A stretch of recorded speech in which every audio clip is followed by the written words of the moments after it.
So if you look at chapter 4 of book 2, the chapter entitled The Stolen Fruits, and follow along with me, we'll look at this together. Okay, I need a reader. I think I might have a different translation than most of us have.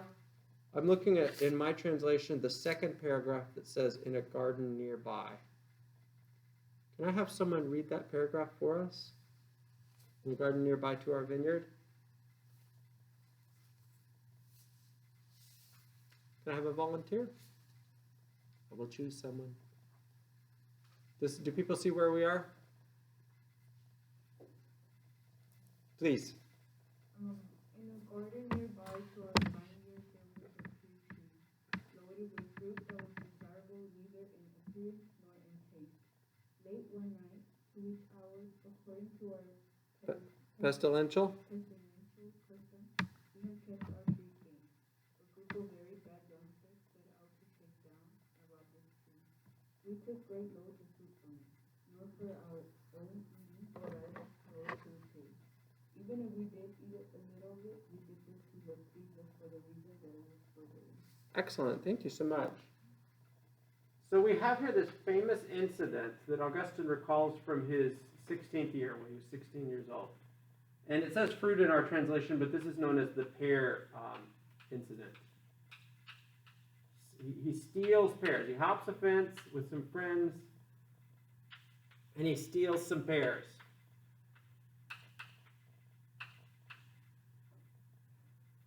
And when I first read this and encounter this story, I think to myself, dude, of all the bad things, you go back in time and you remember in your 16th year when you stole some pears? That's not so bad. But the reason why he stole the pears is the important thing here. Let's look at it together. We took great loads of fruit from it, not for our own eating, but rather to throw it to the pigs. Even if we did eat a little of it, we did this to do what pleased us for the reason that it was forbidden.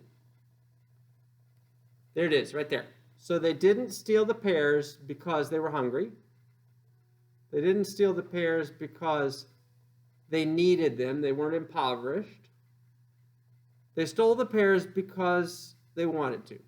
They did it for the heck of it. That's why he thinks that this is a really important incident, because he remembers distinctly just doing it to do bad. Okay, and for Augustine, he's a moral intentionalist. Intentionalism is the view that what makes an action good or bad is the intention of the agent. Right? If you intend good, that lends the action a kind of a principle of goodness in it. Okay, Augustine is a moral intentionalist, and he thinks that what makes the stealing of the pears bad is that he intended to do it just for doing it, because he wanted to. And he reflects on this incident in the course of book 2, and he thinks about why he did it, and he thinks about how other people seem to do similar sorts of things. And he develops this idea that he and other human beings are afflicted with a problem. They've got a problem or a disease. And the disease, he says, is original sin. This is a very famous Augustinian concept. He didn't come up with the idea of sin. It's present in the Christian tradition from the beginning. But he systematized it and described what it is more structurally than anybody else, and for that reason he's well known in our canon. Original sin, Augustine says, the reason why I stole the pears is because there's something inside of me, some principle inside my character, inside my soul, that inclines me to do bad. It's like a disease that afflicts me. It makes me want to do bad. I strive against it, I struggle against it, and yet I do bad anyway. I seek to do good. I seek to behave over and against this principle within me, and yet I find myself doing bad anyway. Why can I not do the good that I want to do? Why do I fall into the bad? His explanation is that all human beings are afflicted with this disease. It's a disease of the soul. The disease is sinfulness that afflicts everyone. Okay, and he's a very pessimistic thinker in this regard. He thinks that sin pervades everything that human beings do. It inclines us, even in our most righteous moments, it inclines us to think of self first. Maybe you're giving to charity. But because you're bad, because of your sin, you want others to know that you're giving to charity. So you make sure that some people hear about it. Or if you're a celebrity here in America, you issue a press release when you donate to charity. Even in our most righteous actions, we are infected with badness, Augustine thinks. Okay, now I am a parent. And I have a 5-year-old, a 3-year-old, and a 1-year-old. And let me tell you, I agree with Augustine about this idea that humans are bad. They are lovely little girls, all 3 of them. But man, they can fight. The 1-year-old, she's almost 2, so she's mobile and she can walk around and do things. And the other day, she looked around the living room. And she concluded that no one was watching. She didn't know I was watching from the kitchen. So she went over and she stole the 5-year-old's PJ Masks toys. Okay, you guys know the PJ Masks TV show, okay? Okay. All right, so she runs off with these toys. Well, she's not really good at being secretive because she's just 1 year old, right? They aren't really sophisticated liars yet. The 5-year-old sees this. Okay, sees the 1-year-old sneaking off steal with the theft of the toys. She chases her down. Bam, bam! Grabs the toys back. Both of them are rotten little sinners. Both of those kids. I'm reminded of a story from a friend of mine that she told me about when she was 2 years old. I might have shared this with you before. Little Andrea, right? 2 years old. She's there in the living room. Her mom's working in the kitchen. She sticks her finger in the electrical plug. Right? And fortunately for her, she's still here today. I guess nothing happened. She couldn't stick her finger far enough in or whatever. Her mom sees it from the kitchen. Right? She says, no, don't do that. Like, starts running towards her. Little 2-year-old Andrea looks at her mom. She looks at the plug. She sticks her finger in the plug again. Right? I think that I agree with Augustine. Speaking personally, I agree with Augustine. I think there's abundant evidence that humans come into the world as rotten, selfish little sinners. Augustine actually is real pessimistic. He says, look, babies are the most selfish things in the entire world. The only reason that we don't imprison them is because they are so weak that they can't impose their will upon everyone. It's kind of a pessimistic view of, we think of children as being innocent, but Augustine says, no, they're not innocent. They just want it all done their way. Okay, this notion that human beings are inherently bad is a controversial idea. It's an idea that a lot of philosophers down through the centuries have disputed. Some have said, no, actually humans aren't inherently bad. We don't have some disease-like condition like sin. Rather, our problem is that we have cultural influences that maybe influence us in the wrong way and compel us to do bad, but there's nothing about us from the inside that makes us want to do bad.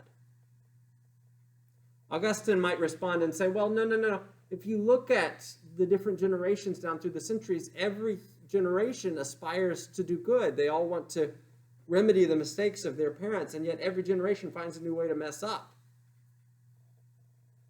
Other thinkers have said the problem is the infrastructure of the culture. An example of a thinker who disagrees with Augustine is the great 19th century philosopher Karl Marx. Karl Marx said, look, human beings aren't bad. Human beings are just caught up in cultural circumstances that are harmful and difficult. And in particular, Marx said, the key problem is private property. Because the possession of private property, mine and thine, this is mine, that's yours, it incentivizes us to think in selfish ways. Marx said, look, if you look at private property, it creates jealousies. It creates covetousness. Some become greedy and want to accumulate far more just for the sake of having more than others. Others are jealous of those who have far more than they do, and they kill them to obtain what they have. And Marx said the key is we just need to do away with private property. If we do away with private property, then we will have human beings who are no longer incentivized by selfishness and will no longer think selfishly. They will share with each other because they won't think of some things as being theirs over and against other things that belong to others. Okay, Marx and there have been other famous philosophers like Rousseau felt that human beings are inherently good, not inherently bad. So what's the verdict here, gang? Are human beings bad? Or are we good? And is it our cultural forces around us that maybe incentivize us to do bad things? Yes? I think it's like the nature versus nurture debate. It is, yes. Yeah, it could either be where you grew up or what your what's the word? Not habits, instincts. Your instincts that overpower you and you do what you want to. Good, yeah, okay. Good nature versus nurture. Is there some internal principle in human beings that inclines us towards badness? Or are we habituated into doing bad things by cultural influences? And we wouldn't otherwise do those bad things. What do you guys think?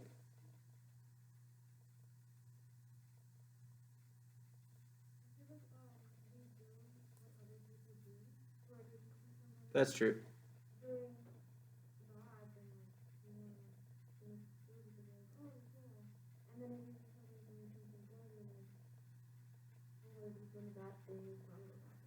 Right, sure.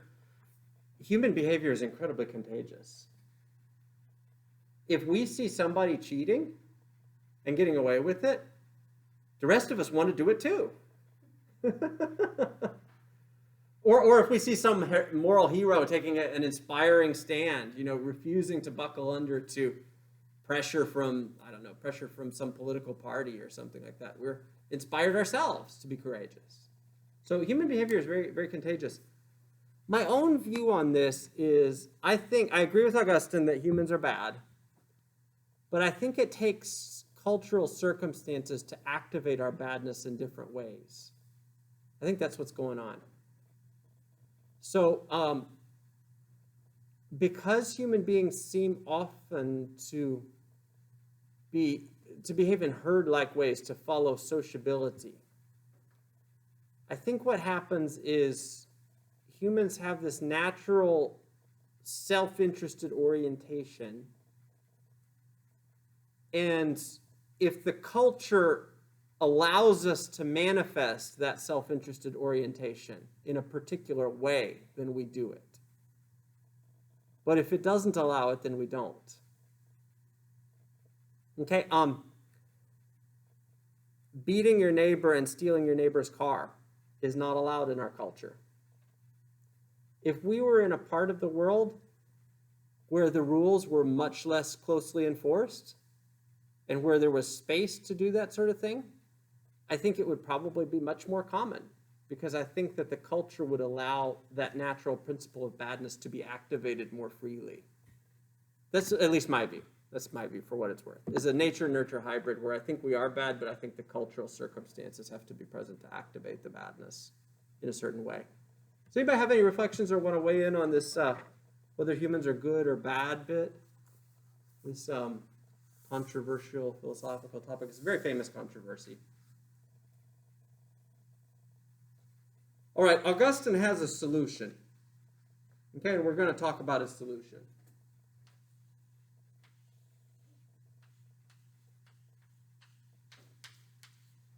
The problem is we've got this disease. And in fact, he thinks the disease goes all the way down. It's really deep. It's so deep that we cannot save ourselves from it. We can't solve our own problem. We can't rescue ourselves from this disease. And the disease is incredibly destructive.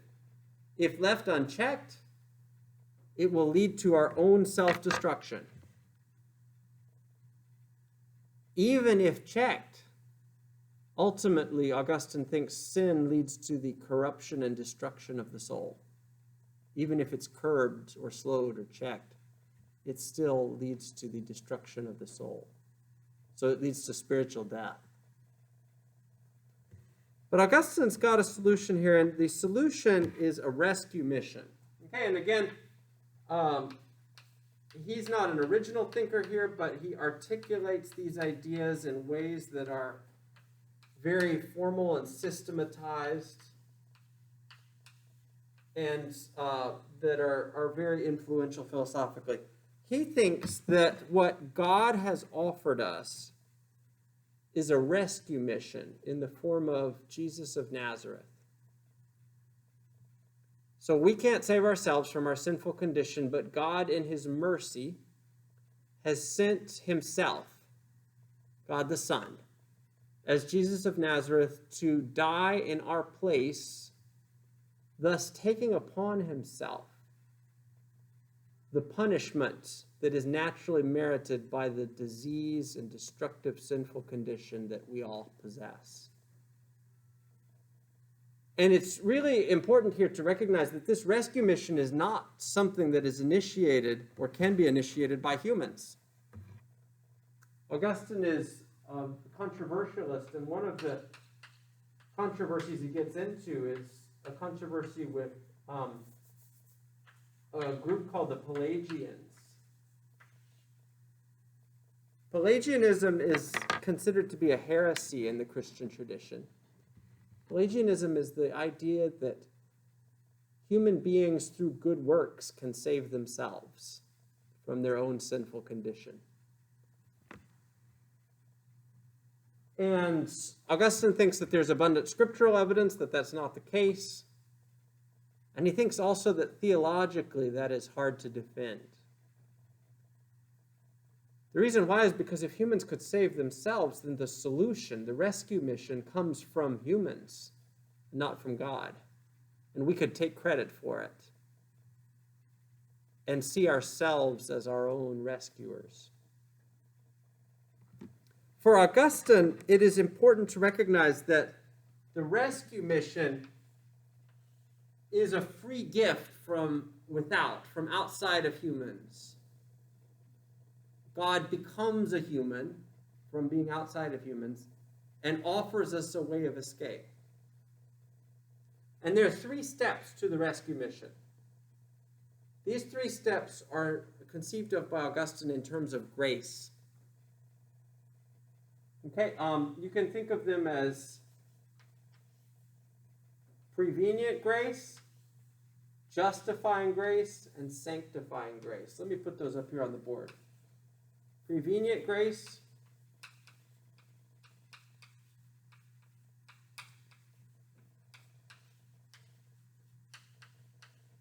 justifying grace,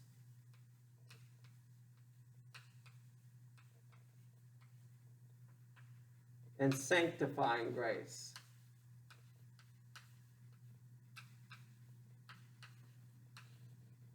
Now, this notion of grace is something that's crucial here. What does grace mean? When we use the term grace, when I say the judge showed him grace in this, or thank you for showing me grace in this particular matter, what do we mean by the word grace? What does that mean? Yes? You're justified for your actions and You're not judged. You don't get what you deserve. Okay, good. And we also maybe don't earn the justification. It just is given to us. Excellent. Grace is unearned favor or kindness. Okay, and Augustine thinks that God gives us unearned favor or kindness. And that this is the key to the rescue mission. We didn't earn it. Prevenient grace is grace that fixes our will so that we are able to choose to accept the rescue mission. Okay, that's the first step, prevenient grace. Sin so infects us and so damages us and warps us, deforms us, that it makes us unable ourselves to choose to escape. So God has to actually fix our will in the first step so that we are able to choose the rescue mission. Prevenient grace does that. Prevenient grace is given to all persons. All persons everywhere, according to Augustine, get prevenient grace. Let me say that one more time.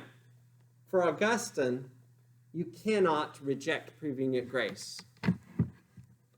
Every human being is given the grace to have a free will. God offers it to us freely.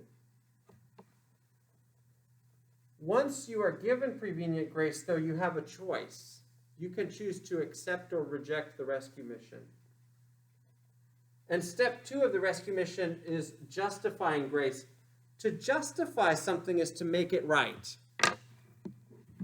Where something was warped or deformed or wrong, it is now justified. It is made right. Okay, and Augustine thinks that justifying grace is the grace that God extends to all humans, but it is only accepted by some. Okay, let me say that again. You cannot reject justifying grace just as you cannot reject prevenient grace. It is given to all. I should qualify that. You can't reject the giving of it. Okay, it is given to all. However, you can choose to refuse the justifying grace, and some do. Okay, some choose not to accept the rescue mission, the free grace that is given to them through the person of Jesus of Nazareth. Those who do accept the rescue mission at the justifying grace step can then move on to the sanctifying grace step. Sanctifying grace is the grace that begins to remedy us and make our souls healthy again, where they had been deformed or destroyed by this disease of sin. Sanctifying grace is grace that improves our characters so that our souls can once again become healthy and upright the way that they had originally been intended to be. There are 3 steps.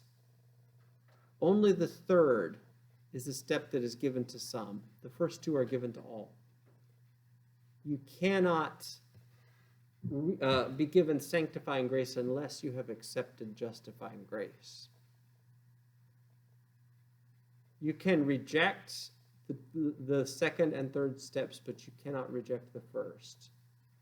Prevenient grace is given to all, and all must receive it. Okay, so that's Augustine's solution in brief for the problem of the human condition. The problem is original sin. And it's a well-known solution. It's a solution that all of us who grew up in the church are familiar with. I think it's a beautiful story. It's a story. This is a worldview that I have found very compelling. It's been the core worldview of my own life throughout my life as an adult. It is a worldview that has a lot of critics, and I'll talk about some criticisms a little bit later. But for now, I just want to put this on the board so that we understand the basics of it. I think it's probably intelligible already to most of us because of growing up in church, hearing sermons in Sunday school. Are there any comments or questions about any of these ideas so far on the board?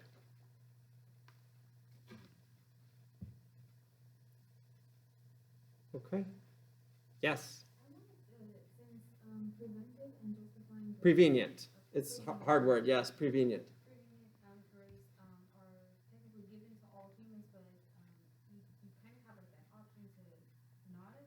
Sure. What would exactly, could you just go over like the difference between the two since they're like very similar but sure. Absolutely. Yep. So prevenient grace is the grace that fixes our will. Your will is so deformed, my will is so deformed that we are unable to choose to accept the rescue mission in our natural state. This is important for Augustine's controversy with the Pelagians. The Pelagians said humans can save themselves by good works. Salvation comes through good works, is what the Pelagians said. Augustine says, no, if humans can save themselves, then the rescue mission is initiated by us. And prevenient grace is necessary because if it weren't for prevenient grace to fix our wills, then we might be able to take credit for accepting the rescue mission. But God makes the first step toward us through prevenient grace. Now, the difference with justifying grace is that justifying grace is then extended to all and is accepted only by some, whereas prevenient grace is accepted by all. In fact, you cannot but accept it. You have to accept it. Okay, but justifying grace is usually best conceived of as the grace that comes with recognizing and acknowledging the sacrificial work of Jesus of Nazareth on your behalf. There are two conceptions of justifying grace. Let me get a little more technical just for a minute in response to this question. It's a good question. There are two conceptions of justifying grace. I'm going to call them the Catholic and the Protestant conceptions. Augustine is a very famous philosopher and theologian claimed by both Catholics and Protestants alike. And they're both right, by the way. Protestant and Catholic ideas are both present in Augustine. But let me describe briefly the Catholic and Protestant views here. Starting with Catholic. Do I have any Catholics in the room? Yes? One? Only one? Two? Three? Okay. The Catholic view here is a very philosophically robust, defensible view. The view here is that what is happening when we are justified is that there is some transformation of our soul that takes place so that our soul becomes fundamentally different than it once was. Okay, the Protestant view is that there is no transformation of the soul that takes place. Rather, what happens when we are justified is God looks at us differently, or we are perceived differently. There is justification in the way in which we are conceived of by God. The conception of humans that God has of us is changed, not our fundamental nature. Okay, so metaphors could be used here. We are clothed in robes of righteousness or something like that, right? Or God puts on glasses when he sees us after we choose to accept the rescue mission. And perceiving us through those glasses, he sees us as justified. Okay, the Catholic view is that we are changed. Fundamentally, the Protestant view is that we continue to be sinners. That is our fundamental nature. But God conceives of us or perceives of us differently. And then the sanctifying grace, of course, is grace that improves our character states. That was kind of a long answer. Does that help a little bit with the difference between prevenient and justifying grace? Yeah, it breaks it down a little more because in justifying it brings in like Christ Mm-hmm. to it, and like the first one, it's more just grace. It's just general purpose grace, yeah. But the second step, the justifying grace, brings in the salvific work of Jesus of Nazareth as an important component of the rescue mission. Yeah. Good. Other questions or comments? All right. Like I said, this is probably a worldview that's very familiar to all of us who grew up in the church. Okay. I'm not going to get to criticisms yet today. I'll do that next time. I want to put a little more about Augustine's views out on the table here. By the way, this lecture will not be on the test. The test covers Plato and Aristotle only, the ancient philosophy module. This is for next time's test. Okay, but let me put a little bit more of Augustine's views out here, and then next time I'll start into criticisms. Okay, so Augustine spends a lot of the Confessions talking about God's nature, who and what God is. And in the Christian tradition, it's common to refer to God's nature using 4 omni words. Okay, God is omnipotent.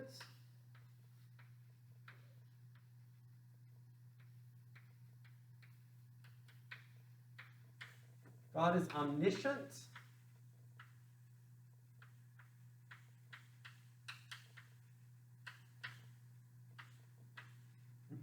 God is omnipresent.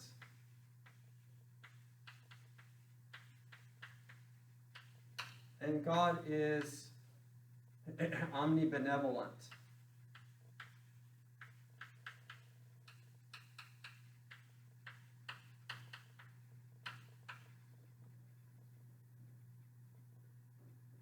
Okay, what does omnipotence mean? When someone is omnipotence, what does that mean? All powerful, that's right. Does that mean God can do anything? No. No, it doesn't. Right? God can't sin. God doesn't know what it's like to sin from a first personal perspective, but also, this is obviously a controversy that we can't resolve here. It's kind of a theoretical controversy, but arguably God can't resolve contradictions. God can't make the unstoppable object, resolve that, reconcile that with the immovable object. Some would say God can't actually alter the laws of mathematics. God can't make 1 + 1 = 3. Okay, but pretty much everything else outside of those kinds of fundamentals, omnipotence suggests God can do. Okay, Augustine also says in Book 1, God is omniscient. This is a central idea about God in the Christian faith. What does omniscience mean? All-knowing, yeah, all-knowing. Does this mean God knows everything? You guys are a little more cautious here. No, it does not mean that God knows everything. Like I said, God doesn't know how to sin. But arguably, also, there might be other kinds of knowledge that God doesn't have. Let me give you an example here. This is going to get a little technical, but I think it's an interesting exercise, so if you'll bear with me for a second, I think you'll see the value of it. Dr. Neal wakes up this morning. I first put a foot outside of the covers to test and see how cold it is. Do I really want to get out today? I decided I got to go teach. I better get up. And I went into the kitchen and faced a pivotal, crucial choice. Wheaties or Cheerios? This is a really important choice in my life. Because ever after this choice, that choice that I made this morning, I will be journeying down a path in life, and I can't go back. I can't go back and have that choice again, right? So if I choose Wheaties, I have other choices, but they're all on this path. If I choose Cheerios, I might have other choices to make. Do I go to school? Do I stay at home? Do I cut this driver off in traffic? Do I not? Right?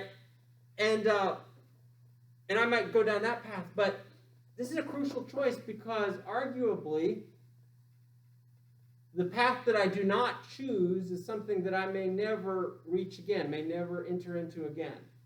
Maybe it takes a little longer to pour the Wheaties than it does to pour the Cheerios.